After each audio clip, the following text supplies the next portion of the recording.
নমস্কার। এখন আমাদের মাঝে কথা বলবেন বাংলাদেশ সম্মিলিত সনাতন জাগরণ জোটের সহ মুখপাত্র চট্টগ্রাম বিশ্ববিদ্যালয়ের সহকারী অধ্যাপক কুশল বরণ চক্রবর্তী স্যার। আচ্ছা, আপনি আপনার যে ঘটনাটা যখন শুনলেন আপনার ছেলে মারা যায়, আপনি কয়টা থেকে শুনলেন? আপনার পরিচয় হলো আপনি দীপুর বাবা, আপনার কি নাম? রবিলাল। আচ্ছা, রবিলাল চন্দ্ররাজ। আপনি মারা গেল 8টার দিকে শুনলেন, আর তার যে সমস্যা শুনলেন 7টার দিকে। এই 1 ঘন্টার মধ্যে এই ঘটনাগুলো ঘটে গেছে। আচ্ছা, তো এই যে পুরো বিষয়টা এই আনার পরে, ওই যে মারা যাওয়ার পরে ওখান থেকে লাশ কে নিয়ে আসছিল? আমি গেছি। আপনি গেছিলেন। আপনার নাম কি? আমার সুনীল চন্দ্র দাস। আপনি কি হন তার? আমি জেলা। আচ্ছা, যখন এই যে পোড়াচ্ছিল আপনারা সামনে ছিলেন, ওখানে বসে যে আগুন দিচ্ছিল দাসে ঝুলাইয়া, ওগুলোকে ওগুলো আপনারা ভিডিওতে দেখছেন?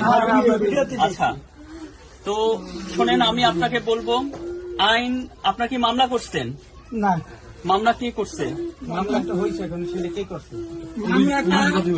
আপনারাই বাদী, আপনারা ওরাও এদেরও পুলিশ বাদী তো আছে। আপনারা পরিবারের পক্ষ থেকে অবশ্যই আপনাদের পরিবারের পক্ষ থেকেও মামলা করতে হবে এখানে আপনারা, কারণ আপনারা যদি মামলা করেন এনে ভয়ের কিছু নেই। আপনাদের পাশে পুরো বাংলাদেশে শুধু সনাতন ধর্মাবলম্বী না, বাংলাদেশের মানে যাদের মধ্যে শুভ বুদ্ধি আছে সকল মানুষ আছে।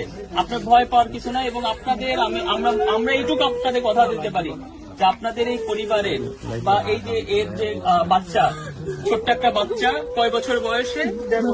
1.5 বছরের বাচ্চা।